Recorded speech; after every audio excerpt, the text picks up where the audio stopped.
early in the agenda, Parks.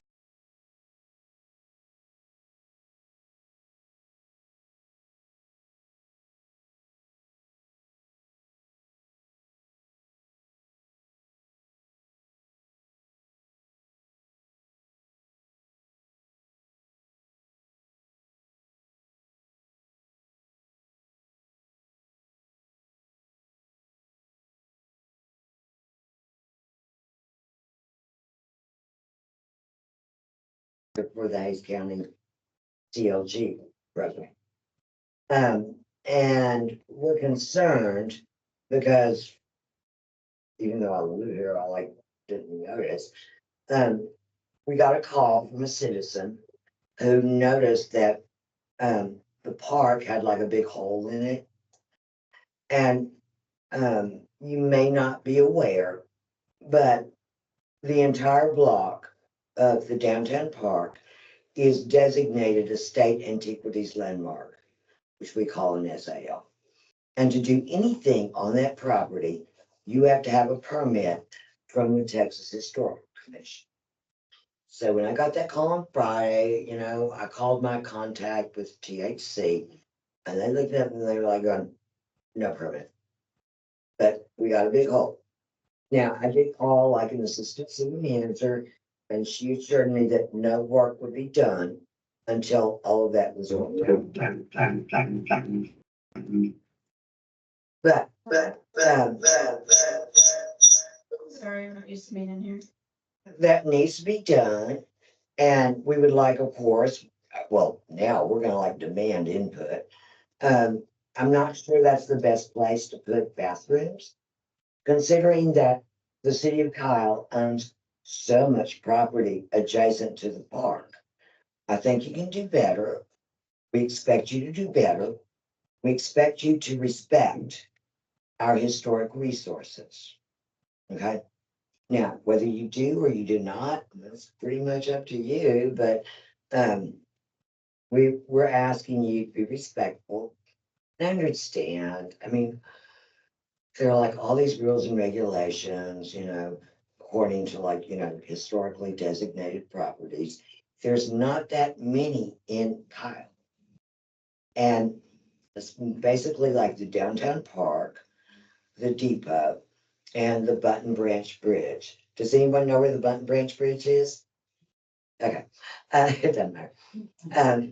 But we're more than willing to like, meet with, committees and department heads and like, give them some education on what's here and what the requirements are. We're not here to like, make your life difficult. But we also don't want you to make our life difficult. Because as a county historical commission, we're required by state law to inform the Texas Historical Commission whenever any state designated landmark is at risk. Okay? I appreciate it. So we're just here to like communicate, and I have communicated with the parks in the past. I was assured verbally, okay, we won't do the verbal thing anymore going forward, that there would be no bathrooms in the park. That would be in, along the parking lots. So, but that did not happen, obviously. And so in the future going forward, we will like communicate, via email and in writing. So we don't have to like accuse people of like lying to us. Okay. Yes, sir. And if you have any questions, I mean, we're always here to answer those. Okay. Are we good? Yes, ma'am. So you're not going forward until you actually get a permit from the Texas Historical Commission? Can I rest assured with that? Have my word.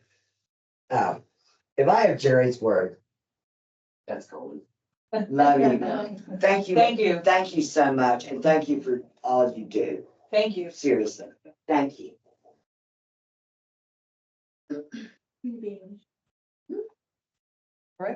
Reports and presentations. We're going to receive a report called a discussion feedback regarding Sportsplex tours.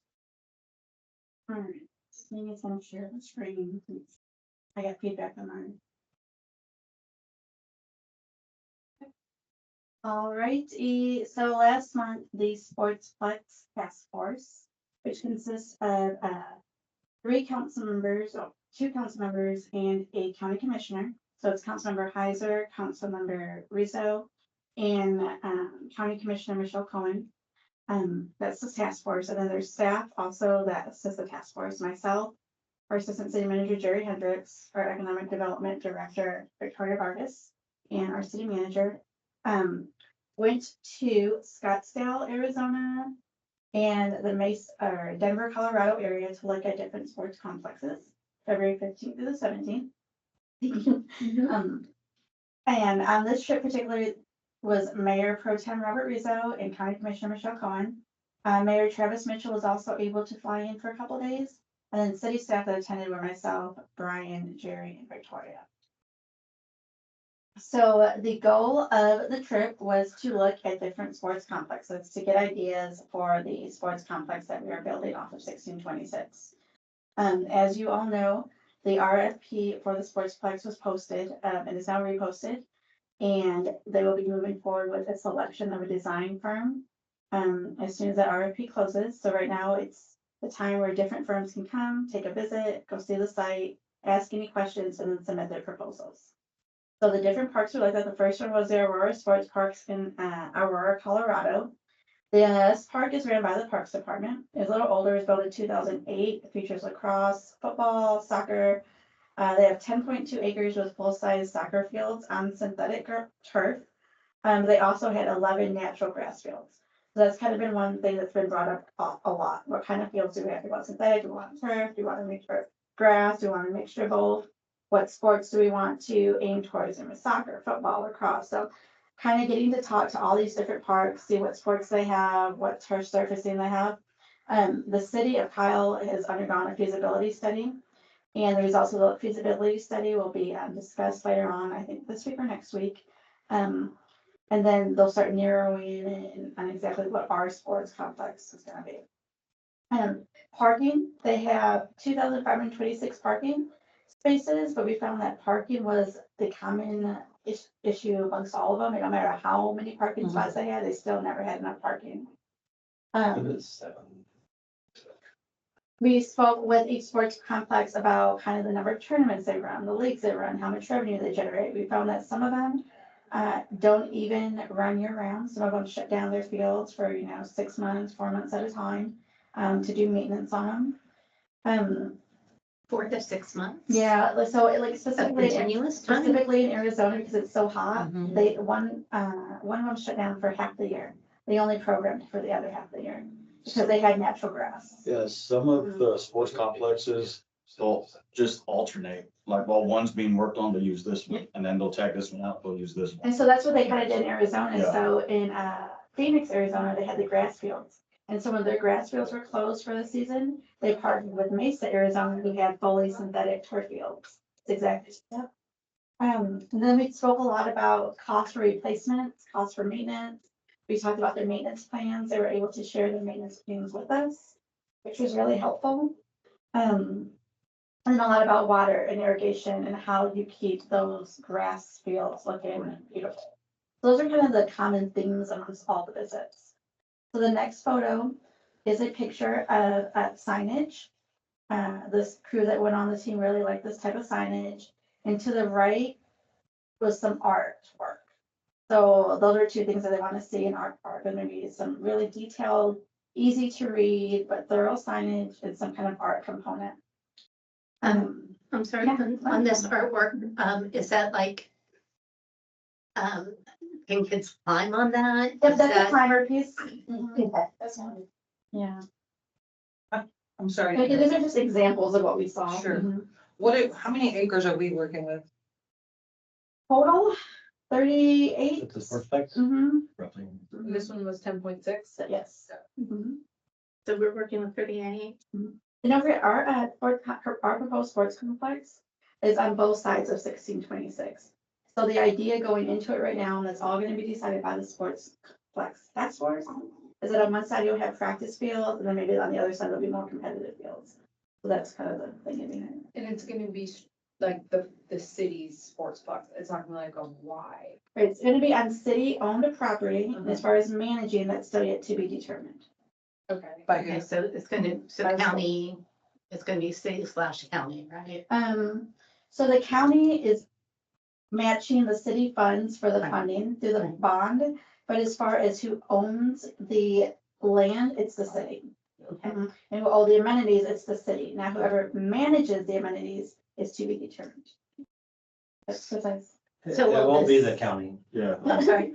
It will not be the county. I'm not gonna take So- that hit in money to do that. They're gonna charge it to the city. I'm sorry, who did you say decides who manages it? The Sportsplex Task Force will have that conversation in city council. Yeah, if it's not us, it'll probably be us managing use agreements with sports leagues.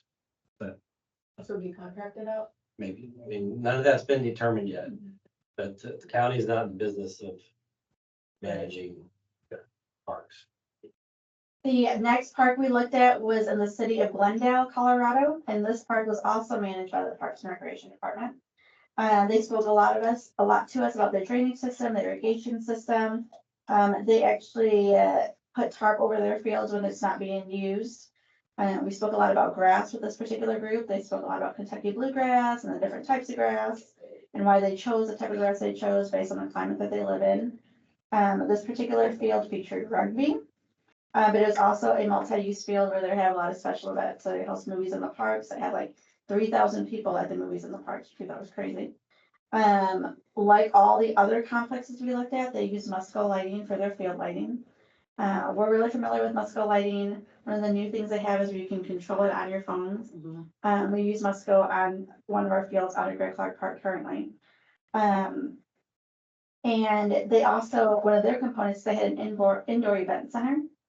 So you could rent the indoor inside in like a suite kind of, and you could still see the outside sports. So they create revenue in other ways.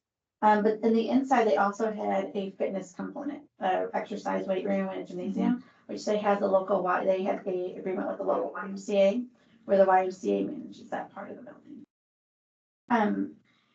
And one thing notable about them, that this particular park, Infinity Park, was located right by the other city complexes. So it's like, here's the park, here's the event center, and then here's all the city hall and police. So it was really cool. And so here's a picture. Mariana could have chose better picture of Infinity Park. But it has a tarp on it, so you can't really see the field that well, and then the event center's in the background. For fun, but not all in for fun, but as a comparison, just about like, our point was to, see what the common themes between the small sports centers and the biggest that you could possibly get were. So we did go to Empire Field where the Denver Broncos play. And their theme, no matter how big they were, are the exact same. They didn't have enough parking, they didn't have enough storage, and they were faced with challenges on creating revenue. And so they gave us a lot of different ideas for what we could do to create revenue at a smaller scale. So it was a good conversation. It was also cool to see a bigger complex, but it was really good, just in terms of what all the complexes deal with. As an important. And then we traveled and flew to Phoenix, Arizona, and we got to see Reach 11 Sports Complex, which is also managed by the Parks and Recreation Department. They have 18 grass fields, 26 tournaments a year, and 2,200 parking spaces. Again, wasn't nearly enough parking, and they use nearby grassy areas to park in. They use 2 types of grass there, and they had 9 maintenance staff maintain their 18 grass soccer fields. They were all park maintenance staff, but this is the facility that closes down half the year because they're all grass. They only rent their facility out for tournaments. They do not allow any teams to practice on their fields whatsoever, and that's why they look so beautiful. But they also don't play in the summertime just because it's so hot. Right. And they focus on other sports in the summer. That's what they said. They spend about, just to give you an idea, about $90,000 a year just for seating alone. And the other common theme amongst all the places where they have championship fields. So they feature their championship practice fields, your tournament fields, and then your championship field. But their championship field is actually an artificial turf. Is this the one over by Chandler? Yes, this is what in Phoenix. Mhm. And another common theme amongst the ones we saw is they all have like some kind of walking trail around the park. And that was one of the proposed things we had in our ILA was a little nature trail. So that was kind of cool to see. So this is Reach 11 and it shows two of the artwork pieces. A little different than the other ones. And then right outside of Arizona or Phoenix, it was in Scottsdale, the Bell 94. This was managed by the City of Scottsdale Parks and Recreation Department. So all of them we saw were managed by the department except for the Denver Broncos Stadium and then the very last one. It's 37.5 acre park. They also use Musco lighting. They focus on flag football, ultimate frisbee soccer. They have 10 multi-size grass fields and they host 40 tournaments a year. And they also use their fields for event space.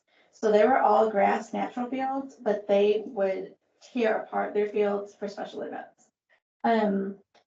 When it rains, it's only about 11-day turnaround before they have their fields back in working condition or playable condition. And they have 16 dedicated park maintenance staff in addition to recreation programming staff that program all the events at that facility. So they had 7 recreation staff, 16 park maintenance staff, and then a bunch of part-timers. And then they too had a walking trail around that we got to go and look at birds. So we looked, their ball field standards are pretty high too, and they shared with us their ball field maintenance plan as y'all know, working on our ball field improvements. Then we went over to the Scottsdale Sports Center, which was also managed by the Scottsdale Parks Department. It was a 71-acre park. It was all tournament level playing fields. They also, because of the status of their fields, the size of the fields, they're able to host international tournaments. They also had a pavilion and a large trail around the park. So this kind of a picture. These are all grass fields, but their championship field was artificial turf. That is interesting. Some people really prefer the artificial turf because of the reduced maintenance.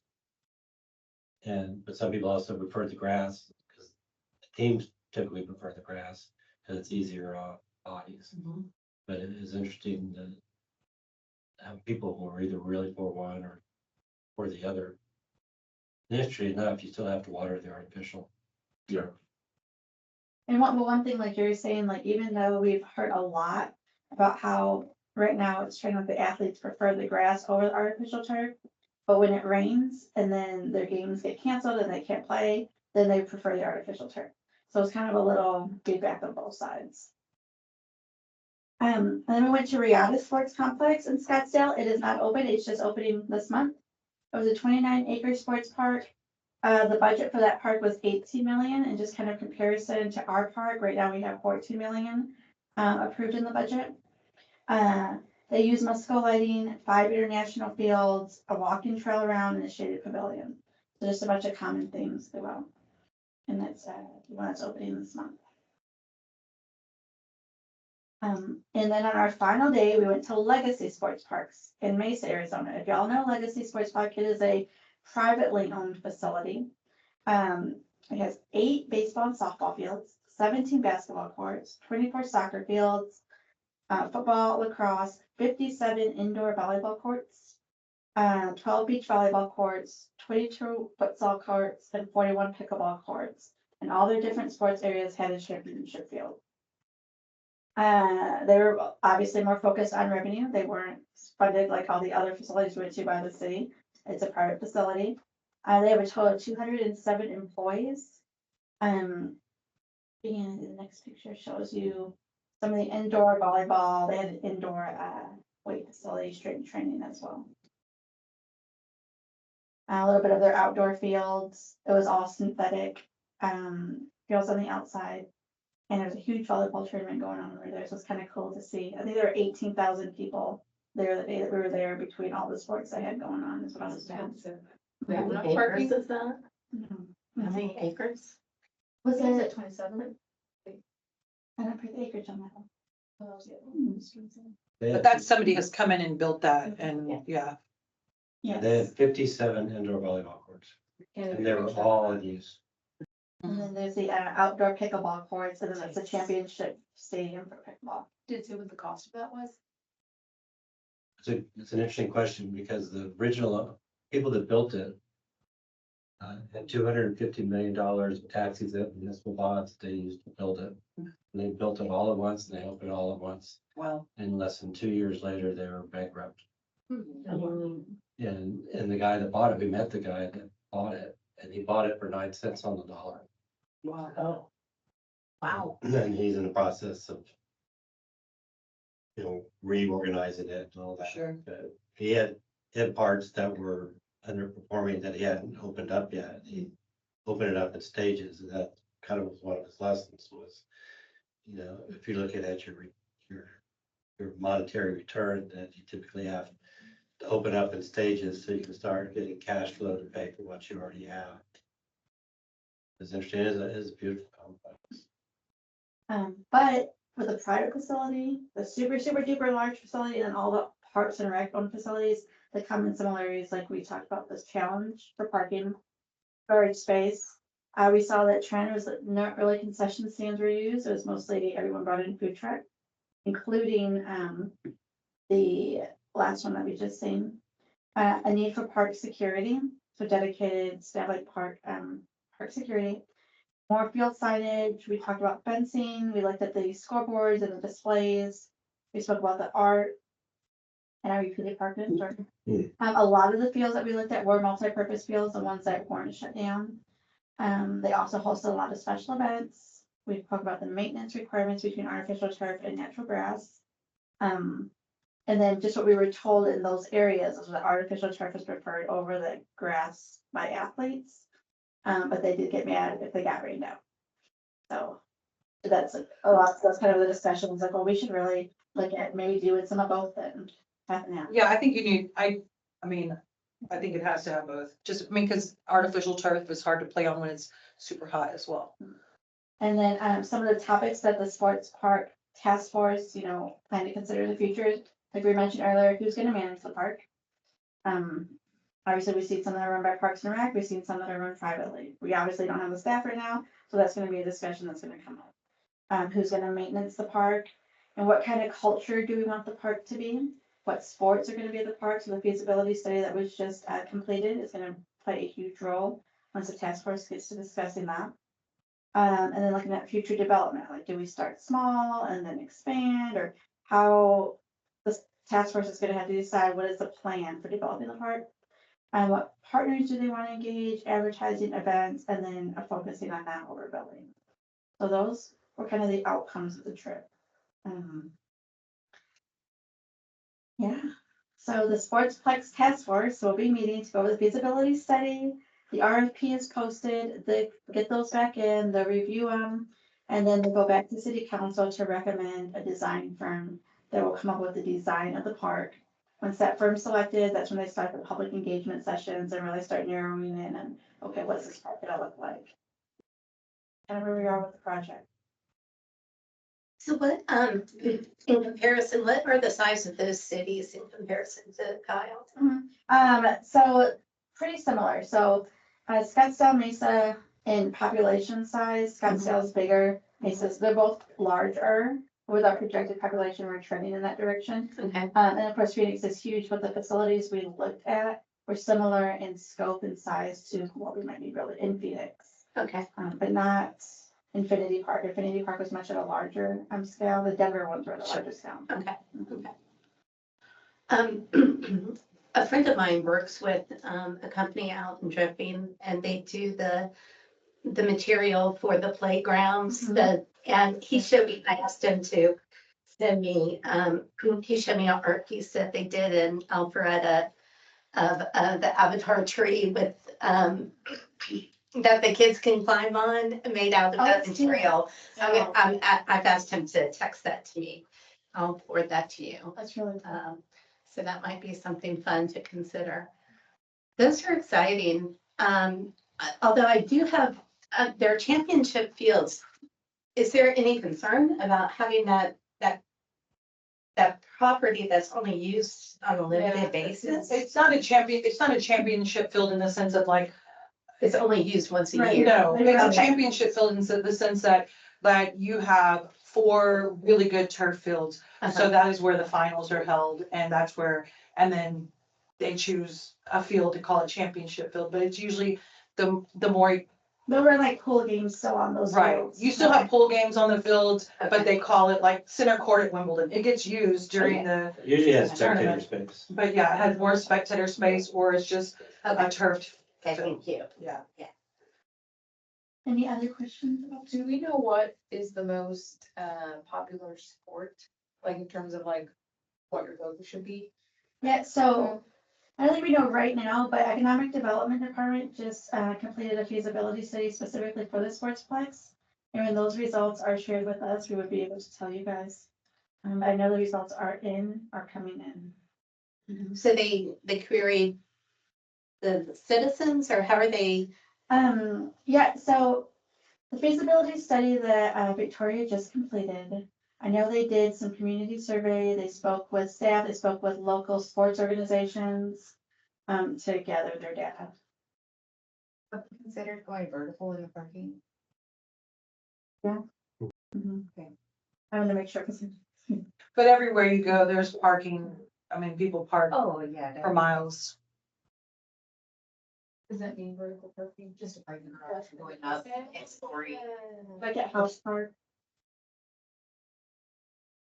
And is the focus of like what the culture is gonna be there, like if it's gonna be focused towards kids, families, adults, like what the mix of that will be? Yeah, so right, that's still to be determined by the sportsplex, but I know that the discussion has been a variety to serve all.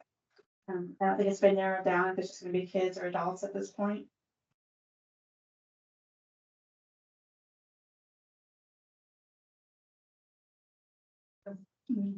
The sportsplex has a lot of, decisions to make in the near future, so it's exciting.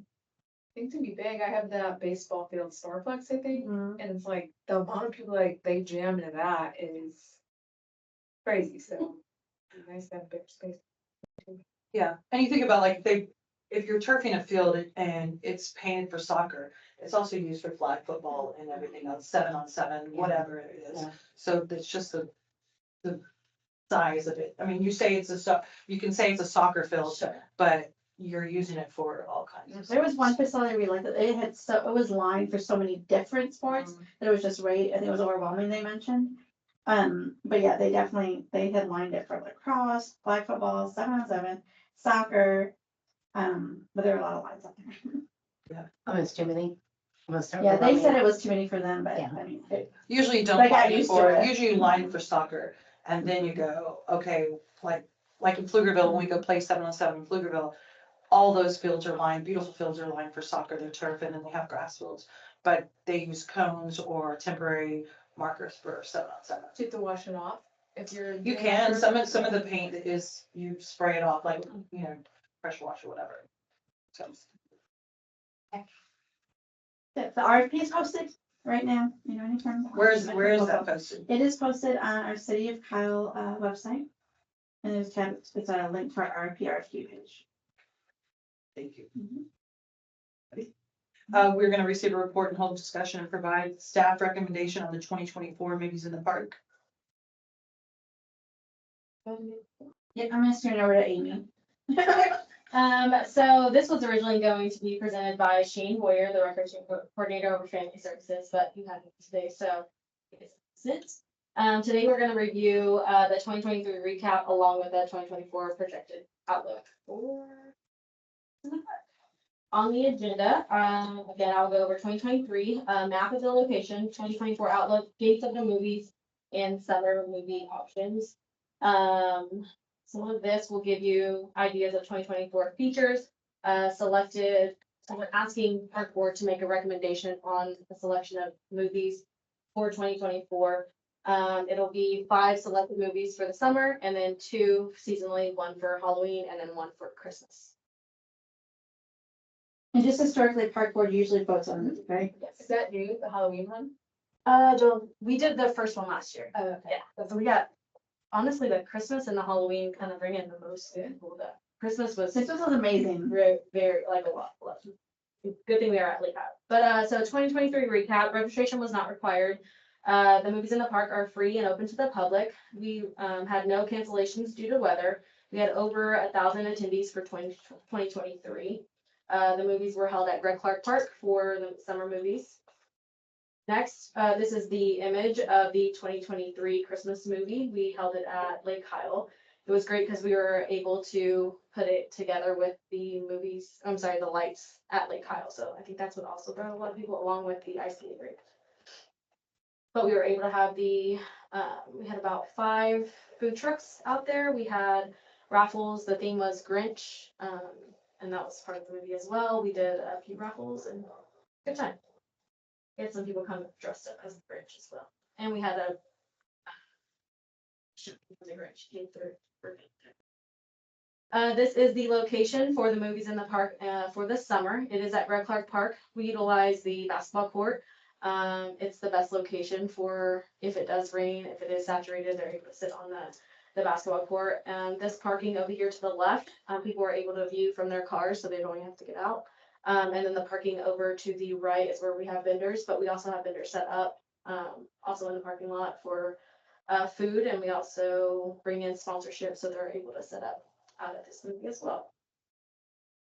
So the 2024 outlook, again at Greg Clark Park on the basketball court, continue with the LED screen that was purchased last fiscal year. With that, we were able to start the movie earlier. So with the inflatable, we weren't able to start until the sun was completely down. Now we're able to start the movie no later than 7 p.m. That's great. And then for 2024, we will be including the Halloween and Christmas movies and then raffle prizes for each. And that can vary. We go with themes where they can dress up.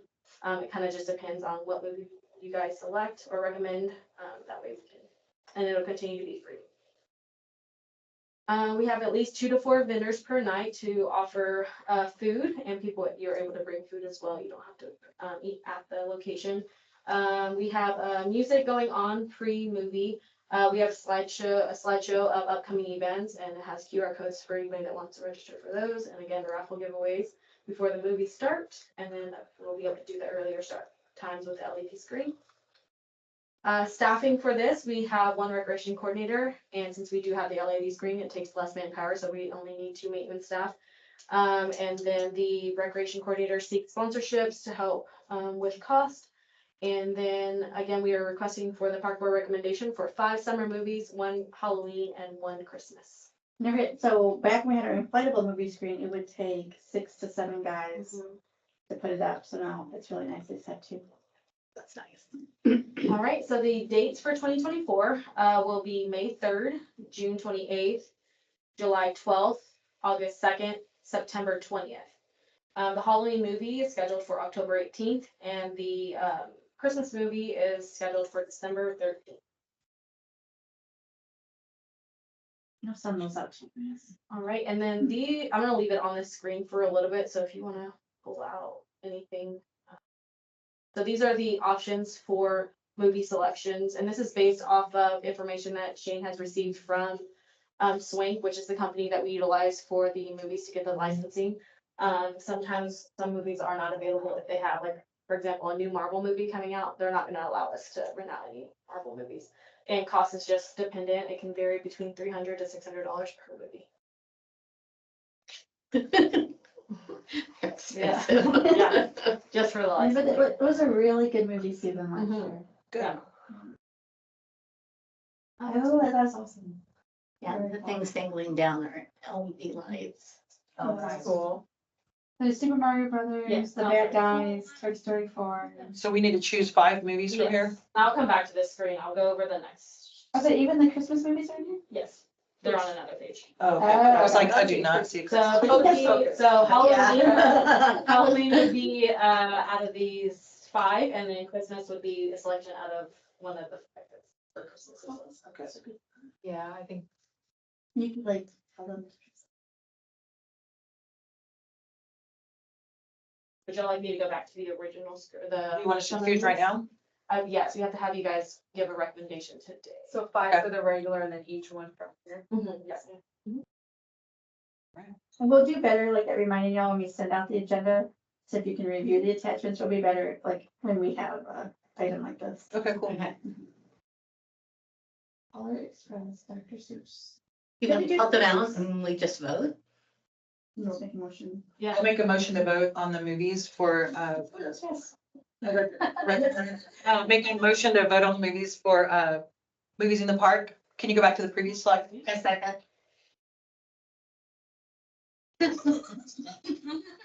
All in favor? Sorry. All right, A motion for a movie. a motion for a movie. So which movie would you recommend? I'm gonna start by voting on. Oh, wait, can you go back to the do you want us to do the 5 first? Sure. Okay, let's do the 5 Let's do first. the 5. Okay, I'm gonna do, I don't even know some of these movies, sorry, guys. I'm gonna go with Toy Story 4. Any of these we do this last year? No. Okay. You did not read. Okay.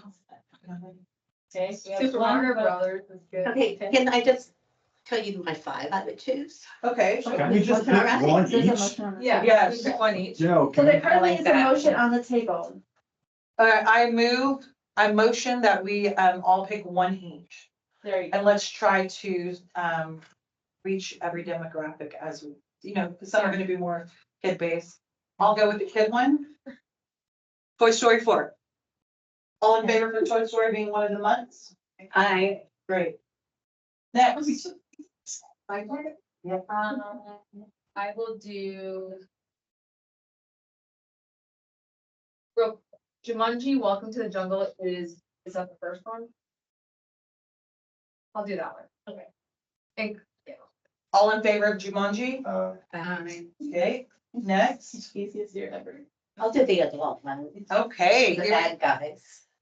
Is that a bad guy? It's Is it a kid one?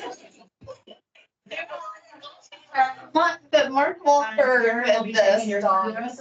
No, it's dogs? No, I think is it the- dogs? I'll do don't know. dogs. But and it's animated. Oh, wait, no, then I'll do Guardians of the Galaxy. Fine. Okay, all in favor of Guardians? Good, That's a next. I would choose the Spider-Verse. Okay, Spider-Verse, That would be fun to do. all in for favor? I, And Super Mario Brothers. Yeah, that would be fun to do, dress up thing too. I already have Mario. yeah, all in favor? I. All right, maybe, and for Halloween, let's make a motion to Yeah. vote on, what movie we'd like to show for Halloween. All in favor of Hocus Pocus? I. Anyone naysayer? Sure. Okay. Never say that. Oh my gosh, looks like he's doing movies in the park that night, guys. Oh, can we get a second? I second that. I second that. All in favor? That's the one with the 3 witches? Yeah. Yeah. Yes. I think I've seen the trailer. We'll go together. We'll run them up, come back. All in favor? Seconded by Daisy, seconded by, Orkish. And then for the Christmas movie, We did Polar Express, since they're. You want something like that? Which Christmas Carol movie is it? 'Cause Is it the Black? these are the 4 we have to choose there's a from, right? couple dozen. You can- Or you can give a recommend. recommendation and we can, or at least if you're gonna do that, I would give at least 2 recommendations so that we can revisit and make sure that they're available. Cause I know schools do Polar Express to death for, There's Elf. We get Elf. What was the Oh, I love Elle. I have the DVD. The new elf? Like, Looks I'll like borrow a- it, yeah, like will. a little Yeah, elf. Carol. I'll let you borrow it. We did the Grinch, the Grinch, the animated Grinch though, not the. Dr. Seuss. What was the other one that y'all wanted to do? Carol? Elf. Something? Elf. Oh, Carol. for, Is that appropriate? Is it? I mean, Friendly? everybody's. Everyone? Friendly? Okay. And then my kids see it. I've never seen that one. My kids thought that. That'd be cute. It doesn't show anything Okay, or. It's PG. Yeah. Okay, I didn't get my movies confused on. Oh, yeah. Are you thinking about Bad Santa? Okay.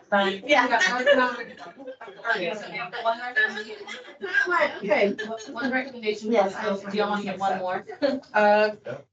Is there another Christmas movie? There's Santa Claus with, Oh, Tim Allen. yeah, I think that's it right there. I think they just didn't put the, like, the Santa. yeah, I Because think you it's forgot a National bullet. Lampoon's Christmas Vacation, that's I the was name of wondering it, about and that. then there's the Santa I Claus. think you forgot a That's what I bullet. was like, I've never seen Ah, it. I hear you. No, I think you're right. Yeah, so next one. Okay. Yeah. A Christmas, so which one do y'all The recommend? National Lampoon's a little. Motion. I'll Yeah. make a motion. So I was wondering. So it's a Santa Claus and, the elf. Yeah, I make a motion that we add Santa Claus. Yeah. No. If that's not it. Oh, Santa Claus. Okay. We're gonna do it. There's a Christmas movie with Goldie Hawn's husband or spouse. That's my favorite. Christmas Chronicles. Oh, got it.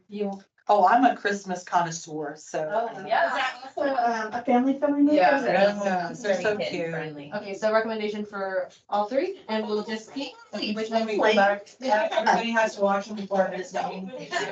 So your recommendation is? My recommendation is that we add Elf, Santa Claus, and Christmas Chronicles. Maybe you can see how much they cost. I second that. All in favor? I, So Any the naysayers? motion was to direct staff to look into Santa Claus, Elf, and the Christmas Chronicles, and to select the one that's cheapest. Or just What's see, available? yeah, see what's What's available, available, and then yeah. we'll add those to the list and we'll vote on those next meeting. You can't do a Will that be Christmas okay? movie every Yeah, year. the Christmas one's fine. I think that would. I think that's. The only Jennifer Garner. I mean, we had all insurance, got it. One with the. There's no concessions sold at movies in the park, it's only food trucks. Is it? Correct. Yeah, so when we did do concessions out there, we spent so much more. We maybe brought in $20 on average every night, where we were spending like 150.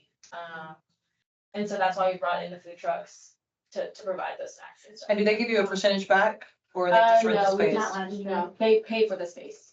They pay $35 for this. Oh, so they pay you $35. I think that we need to look into, because even when those food trucks come, like Kona Ice, they give so much money back to the school Okay. for, even like Kona Ice, like it's coming out for a soccer game or whatever, he gives the school back like a percentage of whatever he makes, so he gives back $100, like the least amount I've ever gotten from him was $100, and I mean, he just writes this, writes you a check or whatever.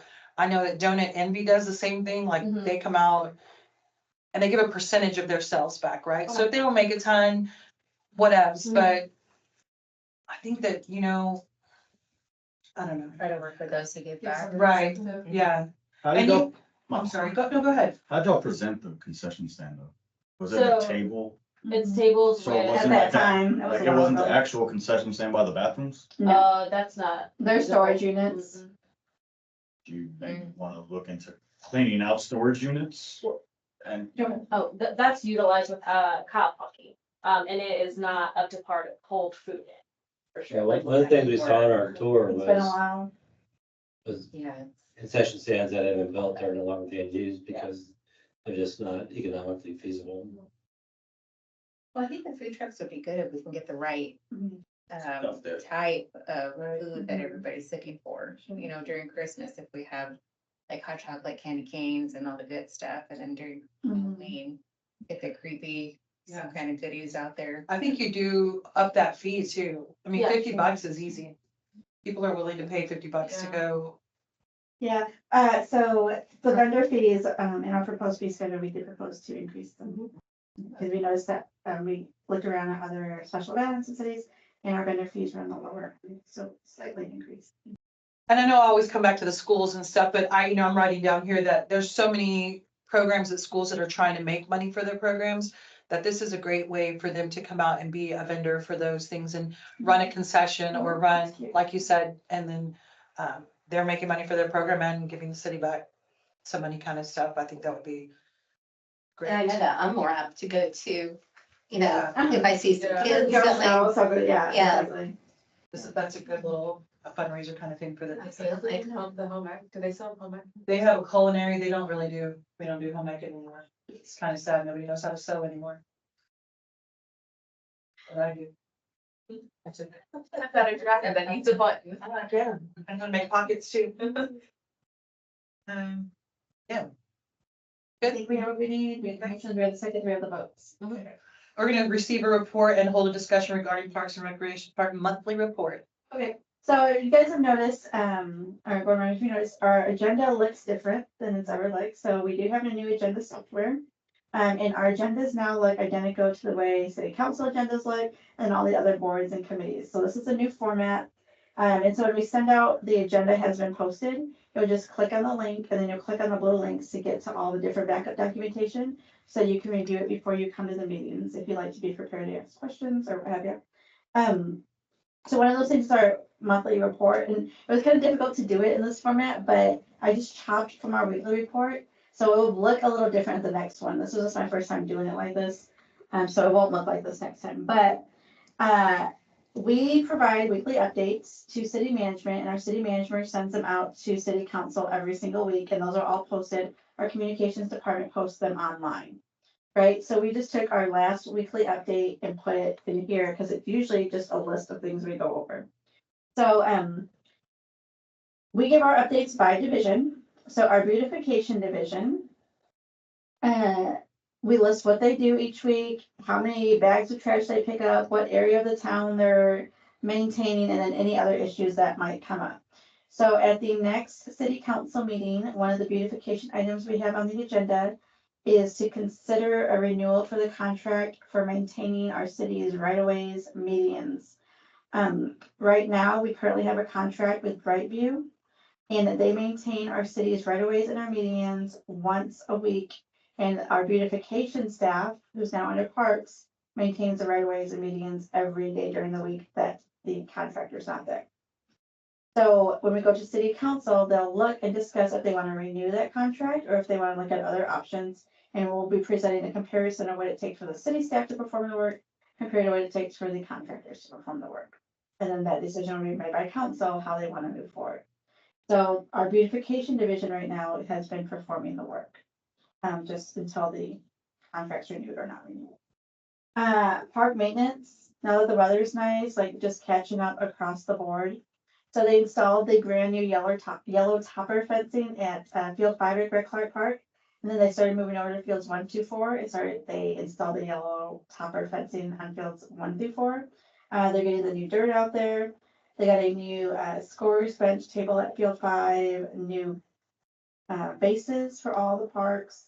And as of yesterday, we reopened up fields 1 to 4 so that you can rent for practices.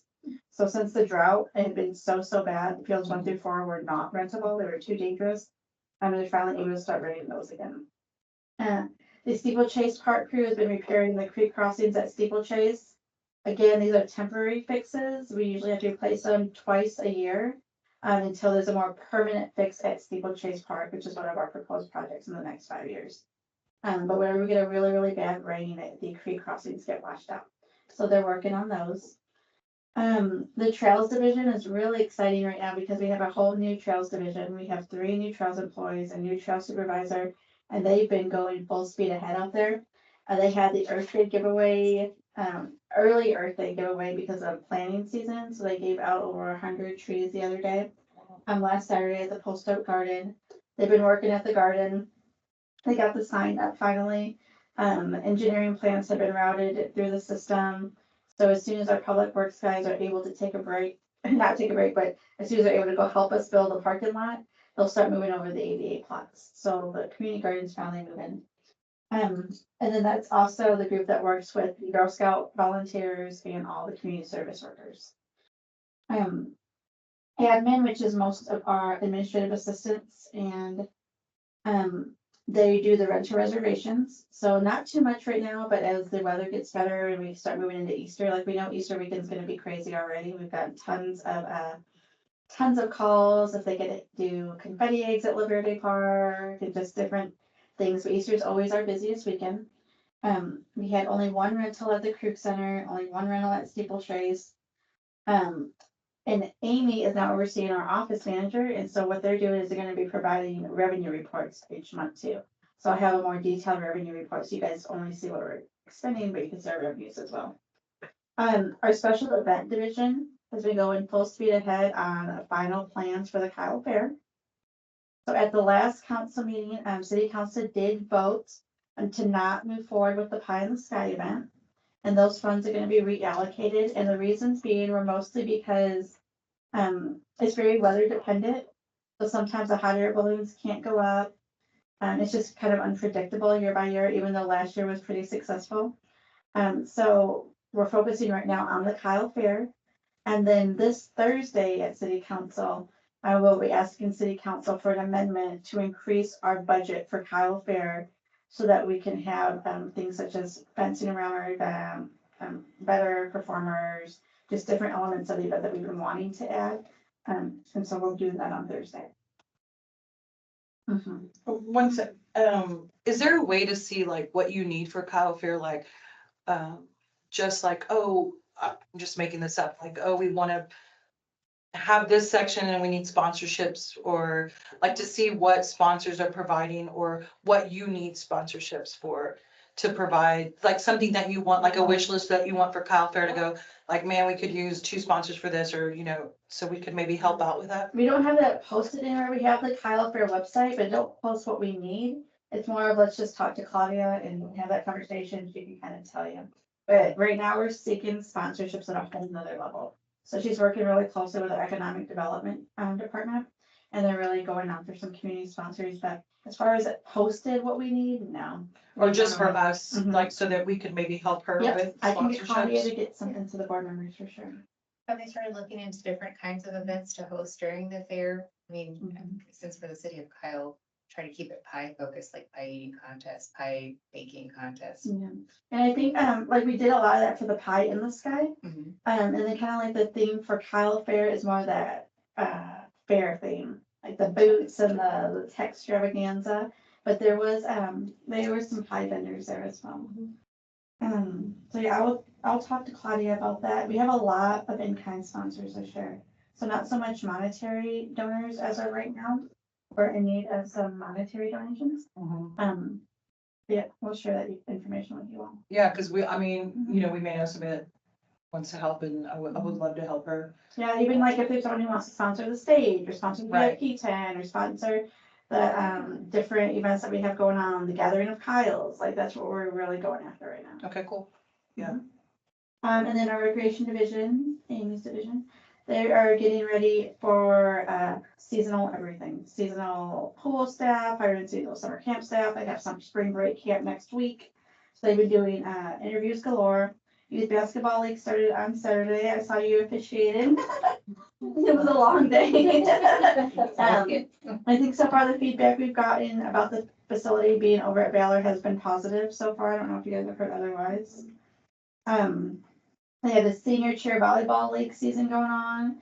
The pickleball registration's open, swim team registration open. They started promoting for a tiny top triathlon, which is for ages 3 to 6 or 3 to 8.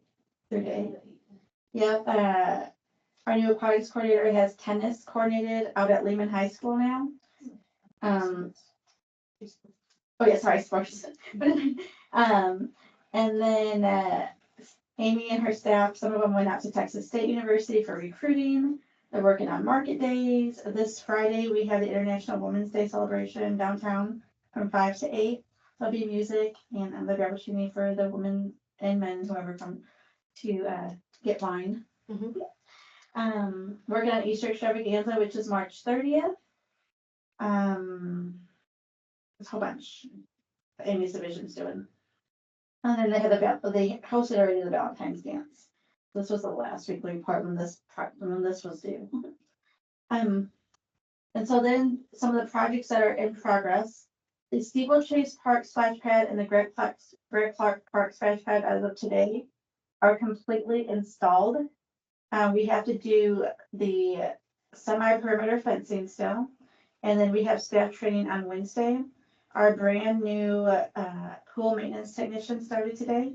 So his primary job will be making sure that the James Atkins pool chemical room is maintained, the pump room is maintained. And then now we have the 3 splash features, right? So we have Greg Clark Park, Steeplechase Park, and La Verde Park. And so his job, every 2 hours, those splash pads have to be looked at and you have to have it logged. So that will be his primary job. So we have that training on Wednesday. Wow. Yeah, we're excited. So the park will open to the public the first week in May. The skate park, the 60% design plans for the skate park are complete. We've been in communication with our engineering department and also our permitting to make sure that we're doing everything correctly. And construction for that is supposed to start at the end of the summer with opening towards the end of spring of 2025. The park restrooms are not all installed, but they mostly are. So Greg Clark Park has been laid. Water Lake Park slab has been laid, Lake Kyle Park slab has been made, Steeplechase Park has been placed. So the restrooms at Steeplechase and Greg Clark Park are on the ground. Waterleaf and Lake Kyle come tomorrow. Really busy.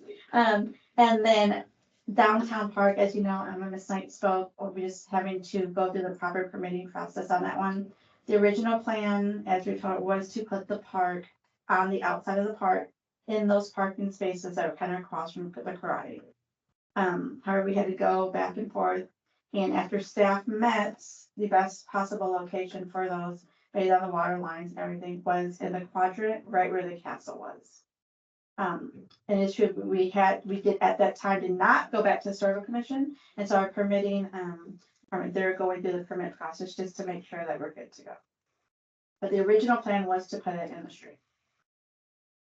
Does the city own, like for when we did our Christmas thing where the vendors were across that stone building that's right there in the corner across from The firefighter building? okay, where you come in the front, where the building is, where the regular crew is at the crew building. And then across the street from the crew building, there's a stone building. We do not own that. And then there's like open area right there. Open grass. So the open, where the old house, the Burleson house was. The 104 South Burleson, we own that property, but we don't own the stone structures. No, I just didn't know if that was a better place for Oh, location. bathrooms. Like across from, but I mean, I don't know. I don't know what the Texas is local. Yeah, I Well- don't want to see kids crossing the street to get the Right. bathroom. There's crossing the street and Yeah. eventually those properties are gonna be redeveloped. Yeah. So if we put $250,000 on one of those lots. Hmm. Sooner or later, they're gonna have to be torn down. But yeah, there was a change in location.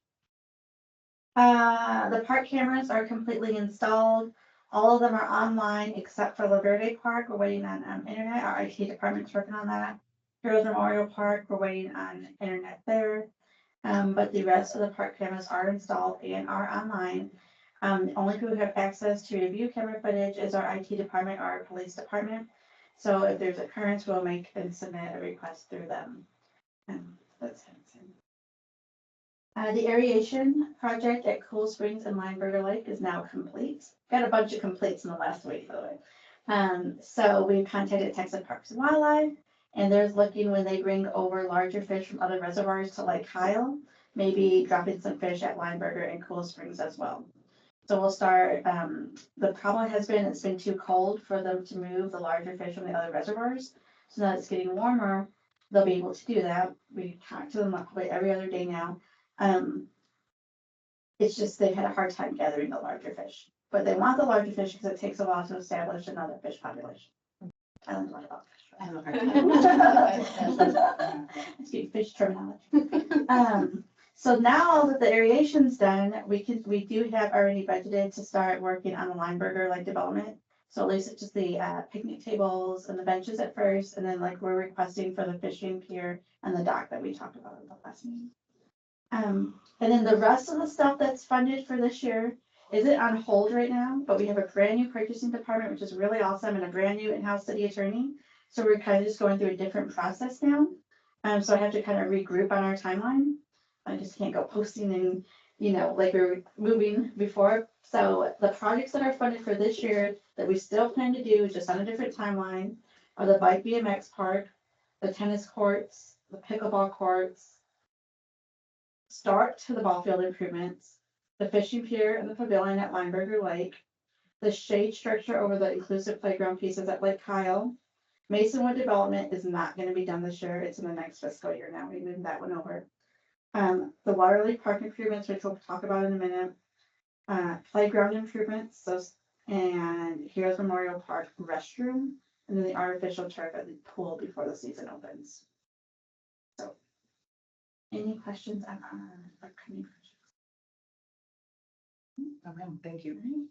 And I'll have a revised timeline for the next meeting.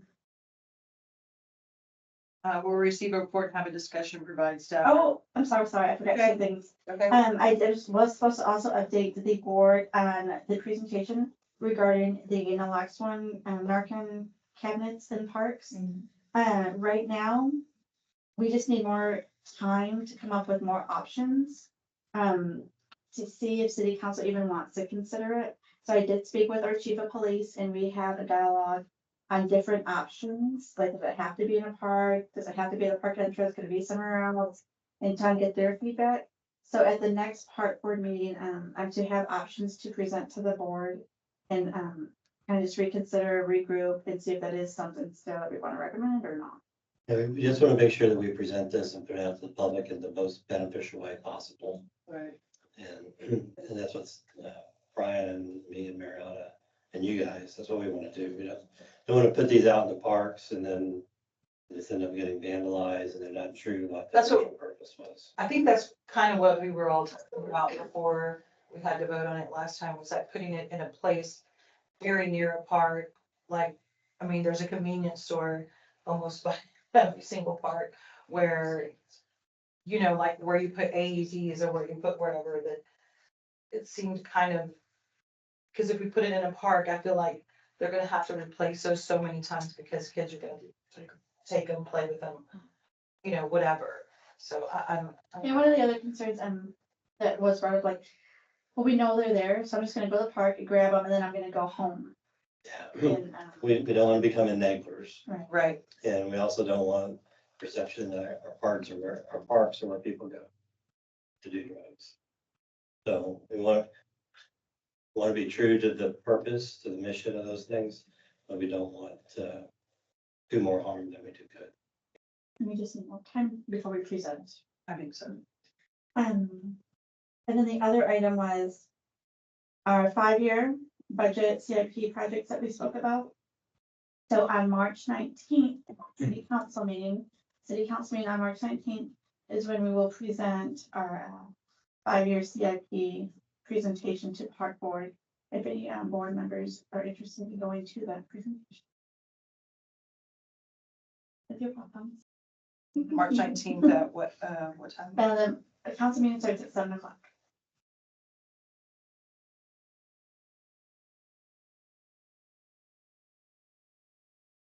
Yes.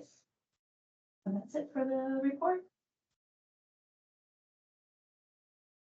We're gonna receive a report and have a discussion, provide staff recommendation regarding the Waterley Park improvements. As you know, one of the items that unchanged after the budget was an allocation of $500,000 to Waterley Park. Right, so we had made new park improvements, La Verde on the side. We put some money into Waterley and then in the steeplechase. And so Waterley was kind of still hanging out, right? So council approved 500,000 for Waterley Park. But before we said, okay, we're gonna do this and this and this, we were asked to put out a survey. The survey was posted from January 23rd to February 7th by our communications department. There were 389 respondents, and it was to get feedback on what they want to see in that park.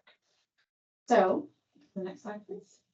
From the people, of the respondents, people usually visit Waterley Park weekly, or several times a year.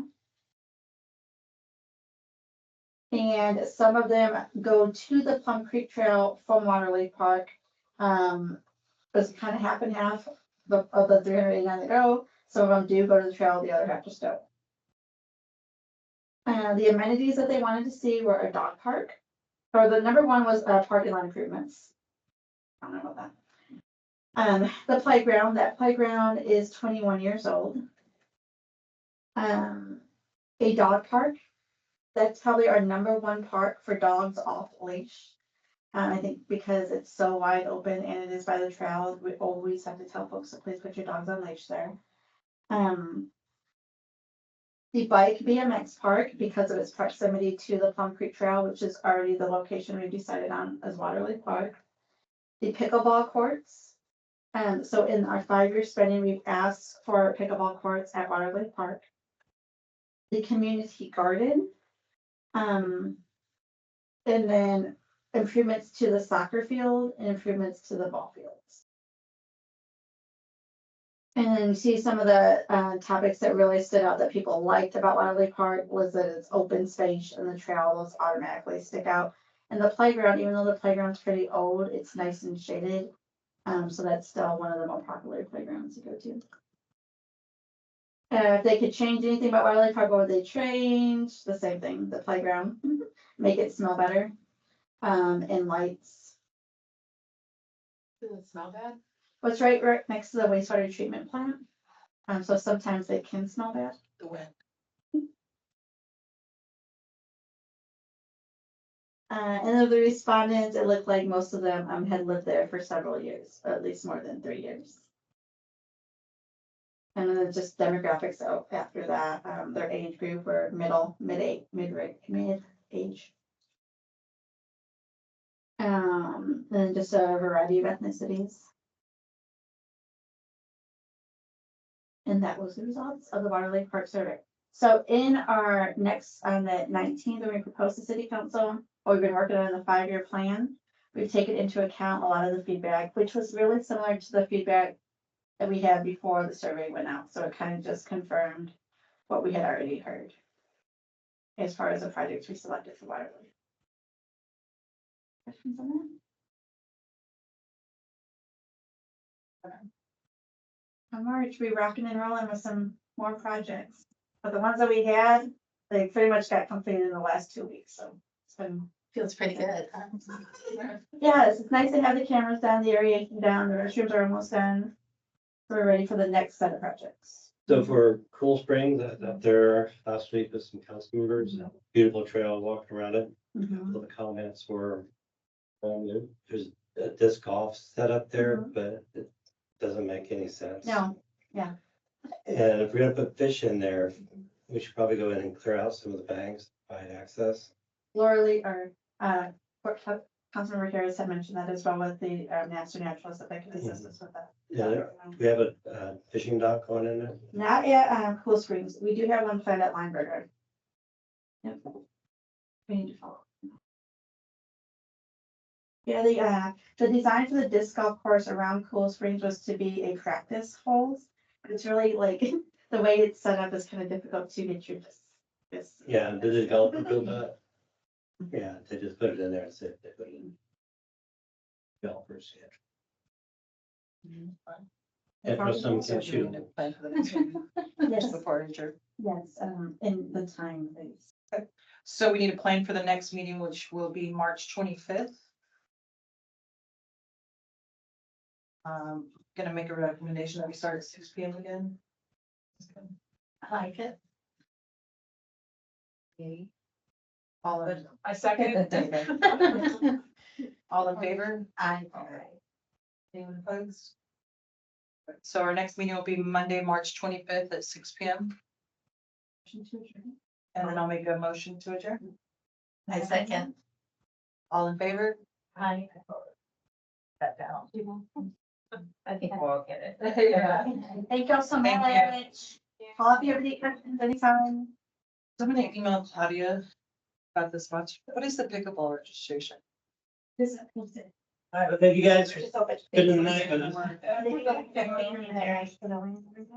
Oh, okay. Cool. That's on the website? Good morning. Okay. Bye, everybody. It's up. Bye. And that's, on the website. Alright. I text Marco, let him know he can look. Mariana, I text Marco, let him know he can look. Okay, thank you. We'll learn how to unlock them. Where did you say again, the I was very upset. sports flex is Oh, no, I like don't know if we're 1626 On the both sides of 1626? and like, I don't know. Is it at the big intersection of I think this is the 1626? power button. This? Well, yeah, will you send us a, like a, or, where the new sportsplex is gonna be? Yes, I will. I use. How do we get on that task force? So we.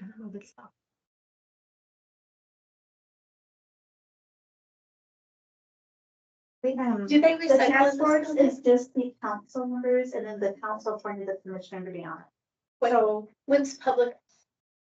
public comment? Yeah. Citizen comment at any council meeting, but when they get into the design process for the task force, like, they're gonna be community engagement meetings where we Yeah. really need to. Yeah. Whoever needs to voice what they need to voice, they really need to go to community. Okay, cool. That's when we can go. Yeah. Do they recycle in this building? I don't think so. Okay. And we're off 1626 with a new, 1626 to 967, so you know the estates of Plum Creek? And right across the street, they're building Nitro Swim, oh, uh-huh. right to the left of Nitro Swim. And then there'll be like a pathway coming across 1626. Right to the right of Sprouts. Okay, Mhm. so we're the Sprouts. Yep. So you'll be able to walk